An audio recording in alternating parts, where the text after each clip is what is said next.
conventioneers, it's time to play. Is everyone excited? I hope so.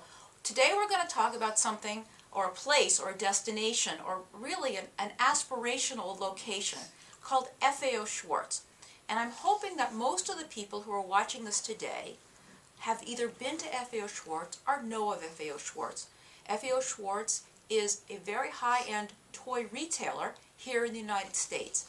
It started back in the 1800s, but many people today, because they love dolls, or because they love toys, or because they love Steiff, it is so because they met or ran into these items for the first time at FAO Schwarz, or had a wonderful experience with a parent or grandparent at FAO Schwarz, or made it a destination to go to New York City or Philadelphia or Boston, to go to this wonderful store and just look around. It was magical.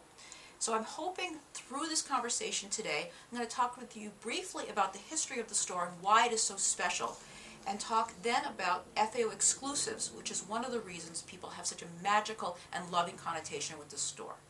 So to start things off, I'm going to tell you my FAO Schwarz story. And as you're listening, I'd like you to think about your FAO Schwarz story, if you had one, and why you're probably smiling as you listen to what I say and you think about what you're thinking about. So my prized FAO score is this tiger right here. And this is a Lulac-style Steiff tiger that is from the mid-1980s. And let me tell you why I have him and why he's so important to me, and also has a family legacy at this point. So when I was a senior in high school, my grandfather took my sister and I to New York City for our annual Christmas event, and that would be staying at a beautiful hotel and having fun meals at restaurants and going to see the Rockettes and such. And every year we looked forward to this, and especially at Christmas time, it was a magical time to be in New York City and a magical time to be at FAO Schwarz. So my senior year of high school, I applied early decision to college, and I really wanted to go to Cornell. So I applied to early decision to Cornell, and I put my application in the mail, and I was told that the decision would come the weekend that I was in New York with my grandfather. So that was both exciting and terrifying at the same time. So I left for New York. I hadn't heard from the school whether I was accepted or not for college. And I took the train in, and I met with my grandfather and grandmother and my sister. We're in New York City, and I get a phone call from my mother. And my mother says, the envelope has arrived. And I said, could you please open it up? And I'm opening it up, and it's like 1,000 years between I said the words open it up, and she opens it up. And there was no video then, it was just really on a real phone. And she opened it up, and she said, it's a thin envelope, and it says, you're deferred. And I was inconsolable. I was a crazy teenager at the time, and now I was a cranky, crazy teenager. I was so angry. I was so angry at myself. I was so bummed out. And my grandfather said to me, so what can we do to make you feel better? Because this is like our once-in-a-year time, and we want to have a good time. I said, well, we can just go to FAO Schwarz. And he said, okay, I'll take you there, and I'll get you anything you want. And I thought, oh, that could help a little. So we went there, and we, of course, went right to the Steiff department, and I fell in love immediately with this tiger. And I remember looking at my grandfather straight in the eye, and remember, I was a little obnoxious punk. And I said, well, damn that Cornell, I'm going to Princeton instead. And I took the tiger, and I loved it forever. And strangely, just a few weeks later, I got the fat letter from Cornell. So I did get into Cornell, which was great. And I probably give that to the good luck to my grandfather and this tiger, who made me feel better during a very moody time in my teenage years. And fast forward a couple of decades, when my grandfather passed away, I was asked to give the eulogy at his funeral. And I did so, and I brought the tiger with me, and I put him up on the stage with me, and we gave it together and told that story. And there was a lot of crying and laughing at the same time. So anyway, so that's my story of FAO Schwarz and why it's so important to me, and that I will always remember it, and this will always be the first thing I'd grab in a fire for that reason. And as you're hearing this, I'm hoping that you're having these wonderful thoughts too about what made this store so special. Anyway, so what we're going to do now is talk about why FAO Schwarz is so special. Everybody knows about their catalogs, and these are wonderful references both for new and old toys, filled to the brim of wonderful toys that represented the period in which they were printed. They're just so much fun to keep, they're so much fun to read, there's nothing more enjoyable than flipping through this catalog. This one's from 1932, and surprise, look what's on the back, all Steiff, a mosaic ball, a kangaroo, there's Mickey Mouse, who came out for Steiff for that year, a monkey, a teddy bear, and a cat. How wonderful. And we all love flipping through the catalogs, how wonderful they're illustrated. We also love their windows. When you think about what you saw in an FAO Schwarz window was decorated for the seasons, decorated for Easter, decorated for Christmas, maybe a theme by the seashore, a day at the zoo. Wonderful. And when I posted some photos of FAO Schwarz windows on the Facebook page, a lot of people wrote to me how much memories those brought back, because it was just magical standing there and watching what was happening in those larger-than-life windows. FAO Schwarz was also famous and is famous for its soldiers, and these would be either in the store or would greet you when you came to the store. They now have women soldiers at their new location in New York, which is very exciting. I remember when I did a program at FAO Schwarz, we were escorted arm in arm down a pathway to the place where we were giving our lecture by a handsome soldier, and it was just wonderful in every way. It really gave it a very special tilt, and soldiers have been featured with FAO Schwarz since the 20s or the 30s. Also, just the experience. Going there is not like going to any other toy store or any other retailer. People are laughing, singing, dancing on a giant piano. They're demonstrating things. They're giving away samples. They're asking you to touch and feel things. It's a wonderful, wonderful, all-inclusive, wonderful family experience. Celebrities from all over the world have gone to FAO Schwarz for that experience. There's wonderful footage of Princess Diana just looking at giant stuffed animals. What could be more delightful? And finally, and we'll talk about this a little bit later, is FAO Schwarz was really famous for its exclusive products. These are things that were only available at FAO Schwarz. And these were things that might have debuted at FAO Schwarz. And some of our favorite and most beloved brands, like Caddy Cruz and Madame Alexander, Steiff, Tonner, Barbie, all of those brands really started to make it big once FAO Schwarz welcomed them into their family of brands and encouraged them to create special products for them inside. And we're going to be talking about that. So that's why FAO Schwarz is so interesting and really legendary across the world. So I'm going to talk to you a little bit about the history, which in itself is remarkable. And to kick that off, what I'm going to do is read you a quote from Frederick August Otto Schwarz. That's a mouthful, that's why they call him FAO. And this is what he said. He said, "I have made toys my life study. It is a splendid issue, and aside from the commercial question, there is more solid satisfaction in dealing with childhood playthings and knowing the joy one is sending out into the hearts of the little ones than selling any other commodity in the world." So not only did he love his business, he loved toys, he loved how it made him feel selling it, and he loved how it felt for children playing with the toys. So let me give you a brief history of FAO Schwarz, and I have some crib notes because I'm old now and I can't remember things as well as before. So I'm going to look as much at you as possible as I tell you the story. So FAO Schwarz was born in 1836 in Germany to a very large family. In 1856, when he was only 20 years old, he emigrated to the United States to Baltimore. And here in Baltimore was his three brothers who had already made that trip, and he wanted to work with them. Those three brothers were Gus, Henry, and Richard. And they worked at a store in Baltimore that sold fancy goods, stationery, and toys. And they really liked that sort of mix of merchandise. They were very successful. They helped merchandise the store. And they sort of started to think in their heads, like, what is popular, what's selling, what could we do our own business with?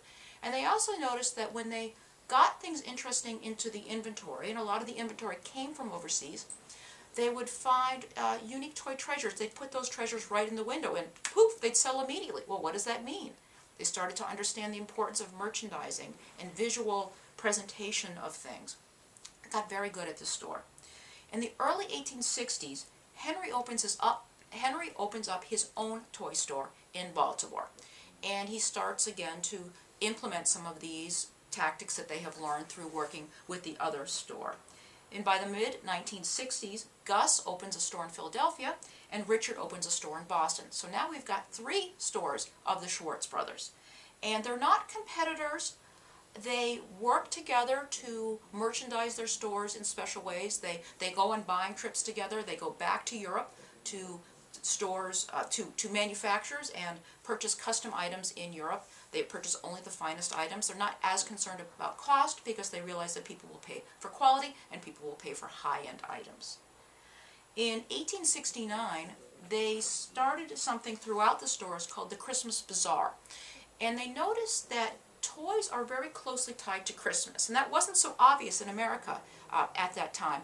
But their Christmas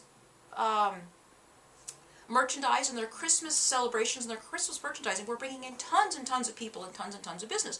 They brought in items from Germany that are now very common here in the United States. Beautiful glass hand-blown ornaments, wonderful tree stands, musical items for the tree, those wonderful glass icicles. All of these things did so well. Tinsel, those were brand new in America, straight from Germany, straight from FAO Schwarz. These things were doing so well that the brothers decided what we're going to do is create the Christmas Bazaar starting in November in our stores featuring these things. Now when you think about it, they started the Christmas Bazaar in November, and Christmas is in December, so they started Black Friday long before Black Friday really even existed. So FAO, the youngest brother, is like, you guys are doing so well, I'm going to hit the Big Apple. So he went to New York City in 1870 to set up his own store. And he was really, really successful. And perhaps because he spent the most time with the brothers and learning from the different stores and learning from everybody's experience, he picked New York, picked a great location, and over the course of the next 20 or 30 years, that store moved 5 or 6 different times, always following the money, moving uptown. And by 1910, that store was on 5th Avenue. So he really hit it big, and he understood the importance of location, and he understood the importance of wonderful merchandising and creating an in-store experience. He also started in 1870 using print ads to sell items in the store. And what this would do is allow people who couldn't get to the store to come see what he had in the store. So in a way, he was extending the store experience out of the store. This was really remarkable. It hadn't been done before. Yes, there was advertising, but not in this way that was so appealing and got people so excited about coming to the store that was really in itself a destination. It wasn't just a store. It was a place that you would go and celebrate, bring family, enjoy yourself, and learn. In 1875, the brothers had a real-life Santa Claus in the store. And this is absolutely astonishing and revolutionary in American retailing history. What this means is they're using a real personality in the store to sell beautiful Christmas items. This had not been done before. FAO Schwarz is instrumental in how we celebrate Christmas today. They're not given a lot of credit for that, but between bringing Christmas to America, the ornaments to America, the musical tree stands to America, bringing Santa Claus to America, creating its own aura, the Christmas Bazaar, really was instrumental in creating an entire new industry, an entire new way of celebrating the winter season here in America. In 1876, FAO published his first catalog, and what that meant was, it's an extension of the print ads. It's a whole catalog, obviously earlier than this, that was mailed out across the country. So anyone could see what he had to sell, and he really was able to expand his business astronomically, exponentially, because people were buying from all over the country and all over the world.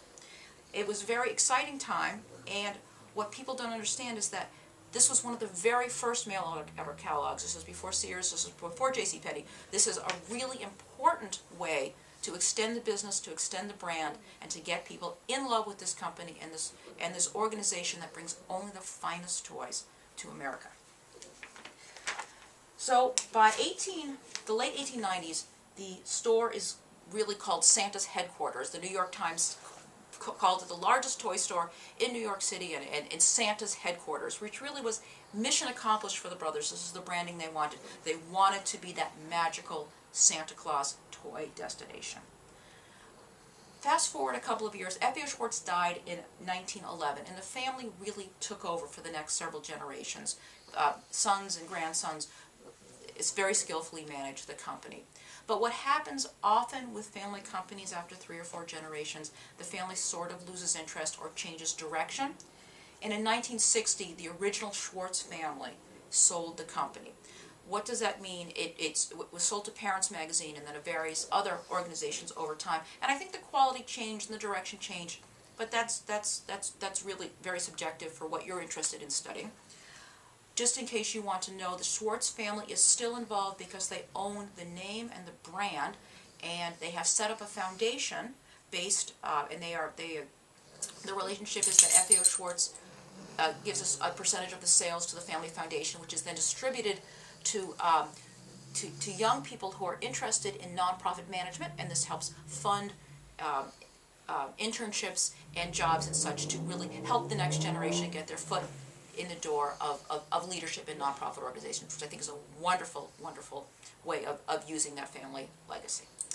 So, That is where the company came from. It really had wonderful beginnings. The family was really a rags to riches story, an immigrant story, and they have just changed the way America still thinks and loves their toys. So one of the reasons that FAO Schwarz was so successful and so popular was the idea of their exclusive products. And even as a young company, just several years in the making, they would go to their distributors in Europe and such and say, I see you're making this type of train or this type of doll. Could you make something that you would only make for us that we could sell and advertise as exclusives? And as early as about the 1910s, I can tell in the catalog, they're using the words exclusive to Schwarz, or only be purchased as Schwarz. Very exciting. It adds a cachet to the items. It adds a special touch. It adds an exclusive. Would you rather have something you could get anywhere or an exclusive to Schwarz? You do the math. Of course you want something exclusive to Schwarz. So I'm going to talk about right now with you an area that I know pretty well, which is the FAO Schwarz exclusive relationship with Steiff. Now, FAO Schwarz started selling Steiff products in 1906, and I had the amazing experience several years ago of taking in on consignment a white bear from 1906 that was given to a young girl in Philadelphia in 1906. And I can only imagine that this bear had to come from FAO Schwarz. It was probably one of the very first bears brought into this country and sold by FAO Schwarz. So the relationship goes a really long way. However, exclusive products as we know and think of them today really started post-war. Okay? So what I'd like to do is I want to read you just a little quote. We're talking about Steiff here, but also, a lot of us here are also very interested in Madame Alexander, Cathy Cruz, Tonner, Barbie, those brands. I found this quote from a book outlining the history of Madame Alexander, who talks about the relationship with FAO Schwarz. And according to Alexander, and I quote, many of the special outfits were never documented in catalogs. Many were originally designed for regular Alexander line, but when they were put into production, proved too difficult or too time-consuming to make in quantity. Sometimes the fabrics needed were not available in large quantities. In these cases, only a small number were made, put away, and then later resurrected when FAO Schwarz or another store asked for an exclusive item. So that is one way that FAO Schwarz would get their exclusive items, because they would be special high-end items that were hard to produce or expensive or very small quantities to begin with, and produce them that way. For the most part, with FAO Schwarz and Steiff, they would do one of two things, and other brands do. They would either ask for something that was entirely brand new, and we'll talk about some of those items, or they would ask for an item that had some modifications on it, and that would be this sort of the Madame Alexander model with the different clothing. So let me show you what I like to think of as the 4 different phases of limited edition or exclusive products between Steiff and FAO Schwarz. So the very first phase, and this happened from about 1950 through the mid-1960s, Steiff created really home run, outstanding, out-of-the-box items that were not anywhere else seen in the line. Sometimes they were based on a concept they had already produced, but these things were really different and had fabulous qualities to them. Let me share a few of them with you.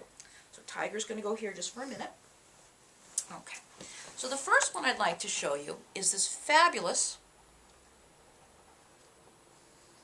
horse. Now look at the amazing detailing on this horse. Now, of course, Steiff had horses in the line. They had since the turn of last century. But nothing like this baby. This is a fabulous mohair horse with the phenomenal, really long, fabulous mane. And she's fully dressed for riding. She has a saddle, cloth. She's all brindled up with everything here. And she's just really amazing. And what you see here is the wonderful FAO Schwarz red wooden tag. And you see there's a bell on that? So that bell has a really interesting family history.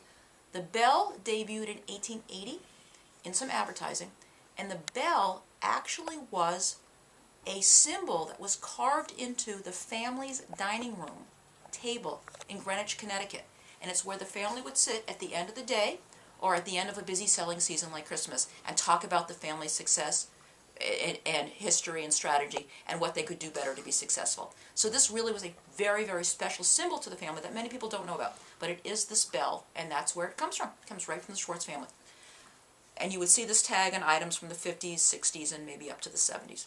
So you have these gorgeous, wonderful horse with all these different parts and pieces. And it's hard to find these today with all the parts and pieces because kids played with them and they fell off, but they're lovely. Another fabulous item from that period is this pajama bag, and that's what this guy is. Can you see him? He's huge. He's over 2 feet. Totally mohair, completely gorgeous. Okay? Now let me show you something wonderful. So you look.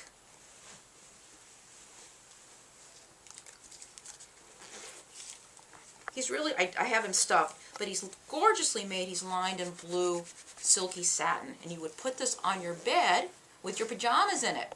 Now, of course, Steiff had walruses in the line, but nothing like this. Isn't this outstanding? Look at this must have taken tens, if not hundreds of hours to make. It's just gorgeous from end to end. An exclusive product from that early phase. And another one of my favorites from that phase, and you think, like, why would you make this? Well, I don't know. It's a Texas Longhorn. Isn't he fabulous? Also an exclusive product. And the manufacturing on him is just outstanding. Yes, Steiff had oxen, and yes, Steiff had cows, but nothing like this. This was made both with these faux leather horns as well as rubber horns, but he's just beautifully made with terrific detailing. And there must have been a reason why this design came into inventory, but this was made exclusively for FAO Schwarz and very popular. And today these can be, you know, hundreds to thousands of dollars. These are very, very wonderfully beloved products, especially for FAO Schwarz enthusiasts as well as Steiff enthusiasts. So the second line, sort of the second wave of FAO Schwarz exclusives when it came to Steiff, what I like to call in-house items. And these were from the about mid-1960s through about 1990. And what I mean by that is that FAO Schwarz would take a standard Steiff item, Steiff line, like this bear. I'm sure many of you recognize this as sort of a relatively standard 1970s era bear. But what FAO Schwarz did is they bought these, and you can see he still has all his original Steiff ID, button, and we're going to peek under his dress. It's okay. It's got his tag and his FAO Schwarz tag. But FAO Schwarz dressed this bear in this delightful Scotty costume, and this was done in-house. They had in-house people who dressed and decorated things, not only Steiff, but this one in particular was done in-house in a wonderful costume. One of the most popular items from this period were these delightful Peeps mice. And again, these are standard line Steiff mice, mohair. But FAO Schwarz would decorate these primarily with ribbons and lace and bows and such in different costumes. I don't know exactly which was the most popular one, but I would think the bridal one, this bridal mouse, was one of the most popular ones. It was in the line for as long as these were in the 70s and such.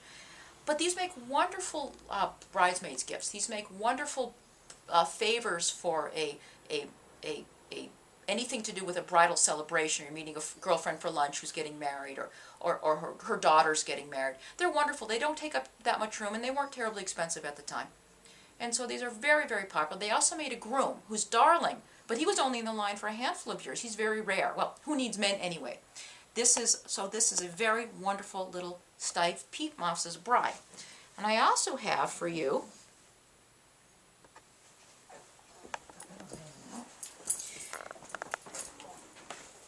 two additional. I'm sorry, we have some visitors. They're real. This here is what's called Royal Peeps. Isn't he fabulous? He's the king or the prince. And this was, again, a regular Steiff Peeps mouse with a crown and a cape. Lovely.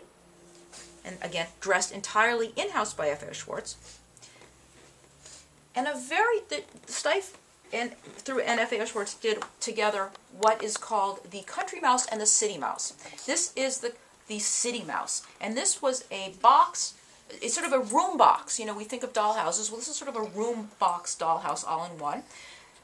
FAO Schwarz made these doll boxes out of shipping containers from their products that came in from overseas.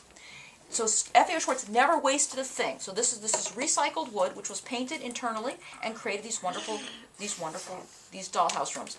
They were all sort of different depending on what furniture they had on hand.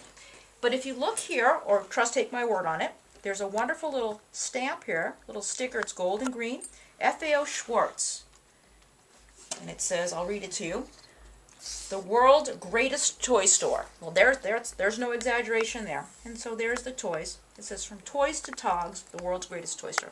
So these wonderful, handmade, recycled room boxes, dollhouses that were made for the Peeps mice in their different outfits. And of course, this one has, in honor of Murray, Murray's cousin, a poodle, and also made by Steiff. So these are wonderful items that are sort of a collaboration between FAO Schwarz and their wonderful craftspeople and their wonderful craftspeople at Steiff. Okay. So fast forward a couple of years, the 1990s to the early 2000s. This was a time between Steiff and FAO Schwarz that I like to call the licensing time. So you would recognize a number of the characters. Now, a lot of these were based on beloved childhood stories and tales and books. And here we have Olivia the pig in an evening gown. She's all set and ready for convention for our gala dinner. Isn't she beautiful in her red taffeta? Look how cute this is. A little tail comes out the back. And she's jointed. And these certificates were co-branded between Steiff and FAO Schwarz. And this little adorable character appeared in many children's books. So this would have been a wonderful tie-in for people who love books, people who love pigs, people who love FAO Schwarz, people who love Steiff. Lots of audiences for this. What we're trying to do, again, a strategic business decision, yet still a really appealing and quality product. One of my favorite licensed products, which makes perfect sense. Y'all know who this is. This is Curious George. Isn't he beautiful? Interpreted really, really well by Steiff, again, from that same period. What I love about him is he's so beautifully constructed, and he means a lot to me. The Rays who wrote the Rays who wrote the Curious George story lived in Cambridge for a while, where we live, so this is especially meaningful to me. He's just beautiful. And other licensing or co-licensing highlights of that period would be the King Kong and FAO set. Now, King Kong is black mohair monkey, fully jointed, and FAO is a Madame Alexander doll, and they're darling together, and I will post a picture of them together. I couldn't get them down from their post to share them with you on this film, but they are wonderful, and that's another terrific licensing and sort of character recognition product that has many different audiences to attract as much business as possible. And our final phase of FAO Schwarz, I'd say, is from 2000 onward.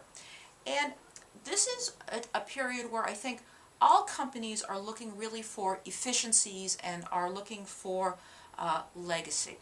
So what FAO Schwarz and Steiff have done since basically 2000, a little bit maybe plus or minus a year or two, are creating products that are simply lovely. Don't get me wrong, you still see the co-branding, but are more line items or legacy items that have a special feature with them. Like, in other words, it has this wonderful, what's called a mosaic ball. The mosaic ball debuted at the turn of last century and was made out of scraps of fabric. This is a German efficiency outcome. These were pieces of fabric lying on the ground, and they didn't want to waste them, so they patched them together into these wonderful play balls, which have since become a wonderful legacy product. But this bear was made in, let's see, I'll tell you. Boy, that writing's small. I need better glasses. 2002, which is exactly what I would say. And it is a sort of a standard line bear with a little something extra to make it an exclusive. So it's nothing revolutionary, or it's nothing handmade, or it's nothing licensed. And another sort of highlight from that period is this lovely, isn't he a really beautiful color?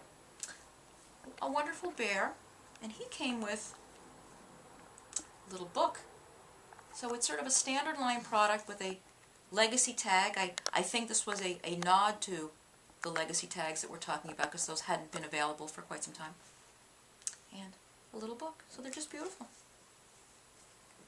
And today FAO Schwarz is located, has recently reopened in New York again after a drought of a couple of years. We were so sad when it closed, but it has reopened, and I would encourage you to go if you've never been before.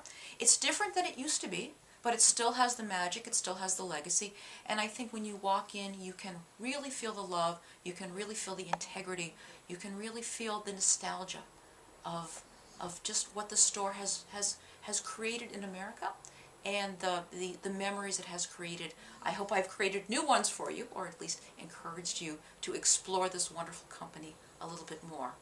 So on that happy note, my friends and I, FAO exclusives, send you our best. Thank you for watching. Enjoy the rest of the convention. And Teddy hugs, of course. Bye for now.